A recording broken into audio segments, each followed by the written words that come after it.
All right, Shalom. I'm going to start off with giving all praises, honor, and glory to Yahweh, Ba'ashem Yahushai, Ba'ashem Harukakadash, double honors to the apostles and elders of Great Millstone. Peace and salutations to you brothers to the four corners of the earth, preaching his word, and also laboring in his word in true love and sincerity, and make blessings fall upon the houses that are 1/3. And in this quick lesson, I want to go over a few articles dealing with how we had people of high ranking in the Roman Empire.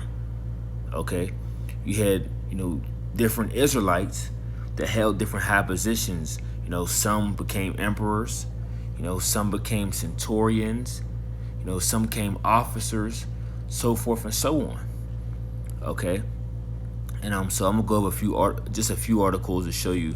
We had these different positions. Okay, and I say all that to say because when we go to the book of Acts, the 10th chapter, and when we're dealing with Cornelius, which Cornelius was in fact an Israelite indeed, when we're dealing with Cornelius and people see the word, the Italian band, people immediately assume that Cornelius was an Edomite because it says that the Italian band.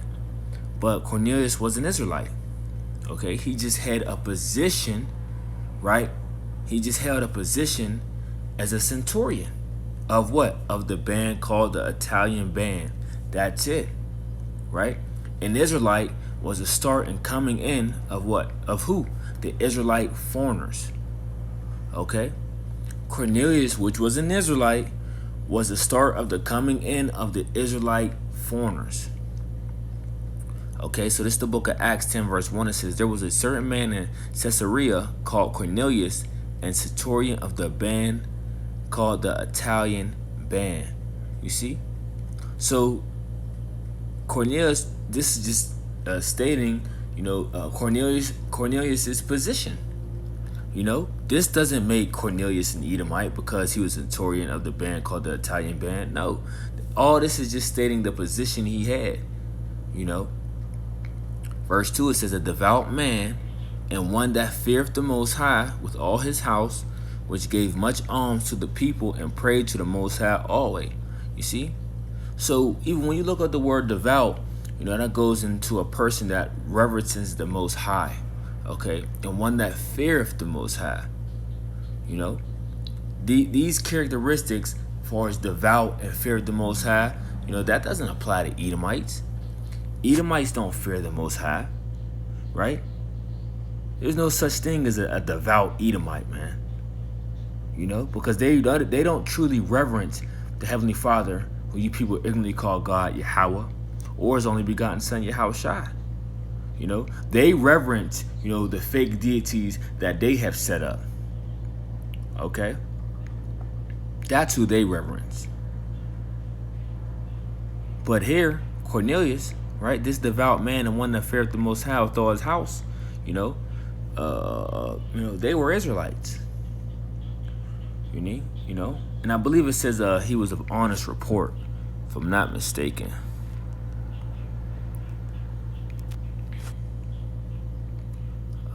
Let's see. I'm not sure. I could be wrong on that.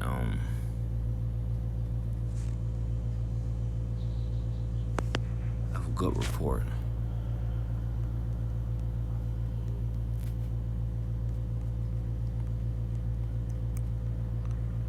Let's see.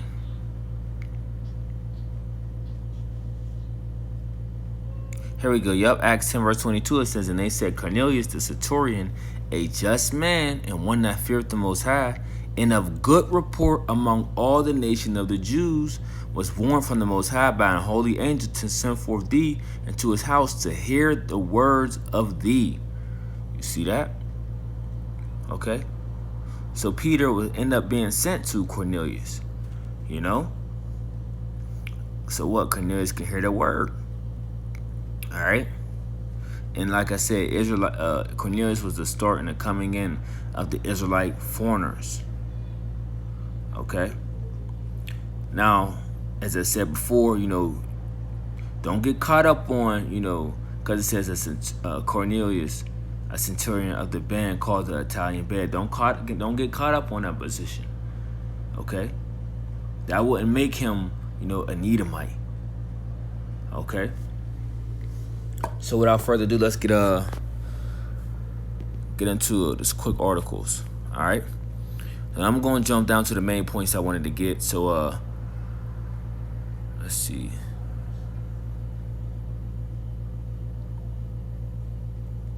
Now this is dealing with Septimius Severus, right? Now let's read his position. Severus was unique amongst the Roman emperors as being the first black citizen to hold the highest office in the empire. The most celebrated example of an early black presence in Britain is the case of the Roman military garrison on Hadrian's Wall in Cumbria. A 4th century inscription tells us that the Roman auxiliary unit Numerus Marorum Aureliorum was stationed at Albava, modern-day Berg by Sands. This unit had been mustered in the Roman province of Mauritania in North Africa, modern Morocco. Check this out. Look at Septimius Severus. No, this is the son of Septimius. Look at him, man. Jake. Woolly hair. Woolly, curly, kinky. Same as his beard, man. Jake all day. Undeniable. And this one just says the Black Romans, dealing with Septimius Severus. Right? Or no, this might be son of Septimius. Let's see. Because Septimius Severus had 2 sons. We're going to get them in a second. Alright. Let's see. Because I got them in this lesson. Let's see. It reads, it says, it was recently suggested that African DNA might be found to be present in the local populations near the Hadrian's Wall. However, this would not conclusively show that the black Roman soldiers on the wall intermarried with local population because of the problem of admixture. Admixture is the process whereby the DNA of a population becomes diluted over time and cannot be shown at what period in time the dilution took place. So yeah, they put Africans here, but they know, we were Israelites, and there's no you really cannot dilute your seed. You can, can't mingle seed, but you can kind of, deal with women of other nations, and the different features may come out of the children you may have, so that's it on that. It says the legacy, right? We know they say African, but we know they're not African. African legacy during his time in office. Septimius Severus legalized marriage during military service. There is also evidence that some black Romans married, had children, and remained in Britain after their tour of duty. Skeletons unearthed in a Romano British cemetery outside of York revealed the limb proportions of some of the men suggested that they were black Africans. They were Israelites. Okay, and perhaps they may be considered to be Britain's first diaspora people, making Cumbria the birthplace of black British history. So that was real brief and quick on that, but it just shows you that we held positions in the Roman Empire. Let's go to this one, right? This is another one. So this is from Web Archive nationalarchives.gov, dealing with early times black Romans. It says, the multicultural Roman Empire. Our knowledge of black people present in Britain in early times is scanty. However, studies by scholars, archaeologists, and historians have pieced together evidence about the lives of black Romans. One historian, Anthony Burley, In his work, the African Emperor Septimius Severus explains that between AD 193 and 211, the Roman Empire embraced a multicultural mix of peoples from Syria, Germany, Britain, Spain, and Africa. 8 African men had positions of command in the northern Roman legions, and others held high rank as equestrian officers. You see, we held different positions. You see, so it's no thing, that you see that, Cornelius having that position would make him an Edomite. It says one of these Africans one of these Israelites that they're saying is an African was Emperor Septimius Severus. AD 145 to 211, he arrived in Britain. In AD 203, when he died in AD 211, he was cremated in York, Aboracum, the capital of Roman Britain. Septimius Severus was the first Roman emperor not born and raised in Italy. His father's family originally came from Libya, Leptis Magna, and his mother's family were Etruscans, Italian. His grandfather, a knight of the Roman Empire, owned land near Rome, but Septimius grew up in North Africa with his father. You see? So, where did they say he came from? Libya, which that's in North Africa. Okay, which you have a lot of Israelites there as well. Matter of fact, let's get this. Let's get this.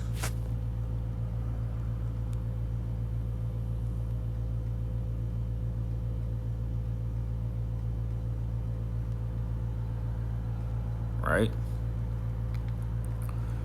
Acts 2 verse 5, it says, and there were dwelling at Jerusalem Jews, devout men, out of every nation under heaven. Right? Because we got scattered amongst every nation. Right? Now let's go to the places where let's just read down. It says, now when this was noised abroad, the multitude came together and were confounded, because that every man heard them speak in his own language. And they were all amazed and marveled, saying one to another, behold, are not all these which speak Galileans? And how hear we every man in our own tongue wherein we were born? Parthians and Medes and Elamites and the dwellers in Mesopotamia and in Judea and Cappadocia and Pontus and Asia and Phrygia and Pamphylia and Egypt and in the parts of Libya about Cyrene, and strangers of Rome, Jews and proselytes, Cretes and Arabians, we do hear them speak in our tongues the wonderful works of the Most High. You see? And these were all Israelites from all those different lands. Okay?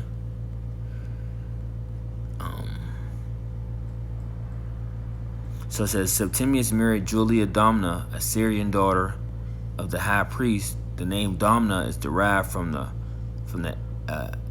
Arabic word Damania, meaning black. Septimius and Julia had 2 sons, Caracalla, the elder, born in 100 AD 188, and Geta.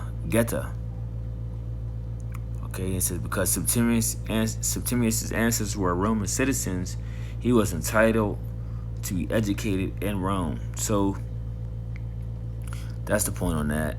You can read this for yourself, but I just wanted to hit the main points to show you that we held different positions in the Roman Empire. Right? So let's check this out. Right? Look at that. Oh man, where you at? Look at that, man. You see? That's how you dressed up, man. You see? When you was a part of their business.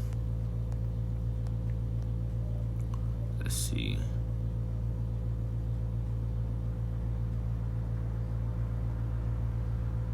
Yeah, that's the point. That's all I wanted to touch on that.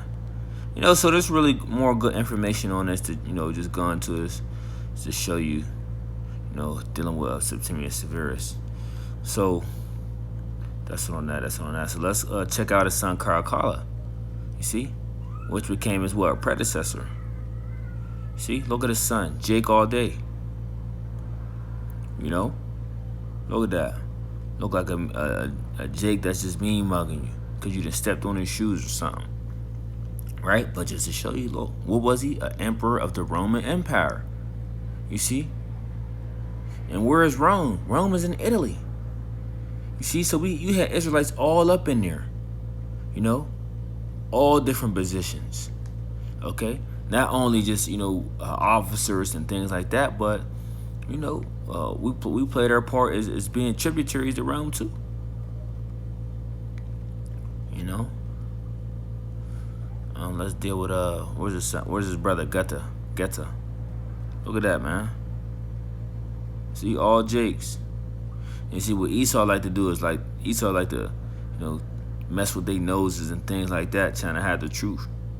But he was a Jake too. So as you said, man, I just wanted to go into it. He was the emperor at a point in time, and he was the emperor. So we all held different, we had Israelites that held different positions during the Roman Empire. So it's nothing, crazy when you see Cornelius to have that position. Let's get one more. Right, so this is Saint Maurice. Look at that. Now the way he is dressed is what he has on. What, a Roman officer apparel, so to speak. Right, it says it. Saint Maurice is commemorated throughout churches in modern Germany as a black African dressed as a Roman soldier. You see, he has the gear on. That depiction originated with renowned statue and cathedral of Catherine and St. Maurice in Magdeburg, Germany. However, according to some historical authorities, he was probably not black and possibly never existed. What is known is the date he became a saint and when he first became depicted as black. No. Other way around, okay? What they did was, when it deals with dealing with, this is how Esau gets down. When it's something with honor, they like to take it and make it for their own. Okay? So a lot of these images that you see, a lot of these statues that you see, these images are whitewashed. Okay? They was whitewashed during the Renaissance period. And with the iconoclasm, you see doing the defacing of images, making all the dark images white. Okay? And they was knocking down all this different statues of Jakes, ruling and building and making up their own. As if they were, these people of significance. That's how Esau gets down, And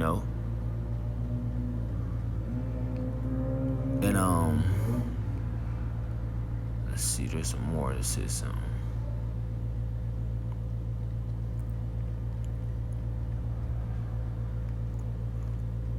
I read a little bit more because I said this lesson was going to be going into a little bit of history as well. It says in 287 AD, a Theban legion of Christian Roman soldiers in Egypt, led by Maurice, was commanded by Emperor Maximian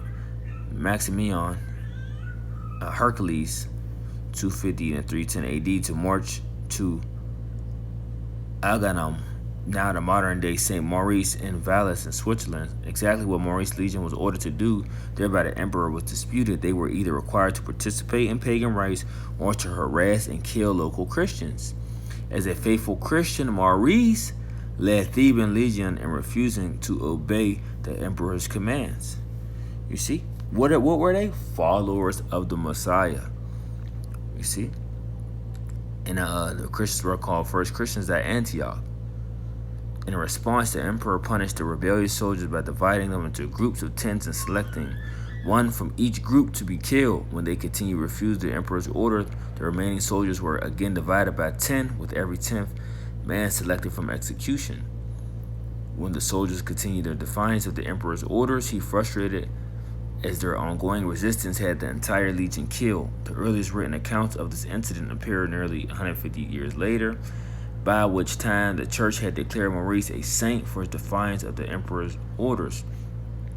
Although many historical authorities claim the entire episode is a pure fabrication of the medieval Christian church leaders, The image of a Christian soldier refusing to denounce his faith and defying a pagan emperor resonated with medieval Christians. To them, Maurice's sainthood was well deserved, and the church correctly venerated him. Maurice later became the patron saint of the what? Of the Holy Roman Empire. That's when we was ended up coming to rule, and during our time period when we was ruling, you know, the patron saint of the Holy Roman Empire, and an altar dedicated to his memory was placed in the Vatican. And until the mid-13th century, St. Maurice was depicted as a white Roman soldier in a full battle dress. Following the refurbishment of Magdeburg's cathedral in 1240 and 1250, after it was damaged by fire, he was portrayed as a black African. You see that? Why an unknown artist purposely changed the racial identity of Maurice is unknown. No, you see, what y'all did was change his identity from a black, right, or a man of color, to a pale-faced, an Edomite, so-called white person. Some have speculated that because his men were from the Thebes in Upper Egypt and near Nubia, they were considered Ethiopians. I mean, Ethiopians, in the Greek means burnt face, meaning, dark, which the medieval European world was a generic description of all dark-skinned people on the African continent. Whatever the reason, they changed to mark the first artistic depiction of black Africa in medieval Europe. So that's the point on that. And when we had Israelites was all up in the interiors and exteriors of Africa as well. The Black St. Maurice iconography spread across German states, but not across all of Europe. In churches in modern Germany, the image of the Black St. Maurice endures, while in churches in Switzerland, France, and Italy, it continues to be depicted as white. See, because y'all the devil. That's what we call y'all the devil, because y'all the deceiver. So, just to show you, we had different officers, emperors, soldiers, in different positions during the Roman Empire. Okay, but this was later to go for the Holy Roman Empire, dealing with Saint Maurice. All right, so let's get into a few more scripts and we can close out. But really, this lesson was dealing with more of history, so to speak. Okay. All right, so it's the book of Acts 18, verse 2. It says, after these things, Paul departed from Athens and came to Corinth, and found a certain Jew named Aquila, born in Pontus, lately come from Italy. And found a certain Jew named Aquila, born in Pontus, lately come from Italy, with his wife Priscilla, because that Claudius had commanded all the Jews to depart from Rome, and he came unto them. You see, a Jew, right? Born in Pontus, but lately came from Italy. You see, but those Jews had what? They had Greek names. Okay.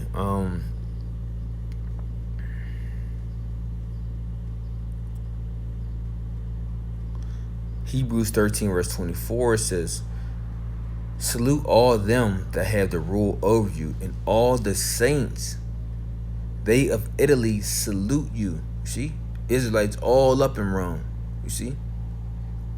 All up in Rome, all in Italy. Right? Hey, Paul's book was written to who? The Israelites that were dwelling in Rome. You see? Even this, look, Hebrews 13, verse 25, grace be with you all. Amen. Written to the Hebrews from Italy by Timothy. You see? And Timothy was an Israelite. So just, going into,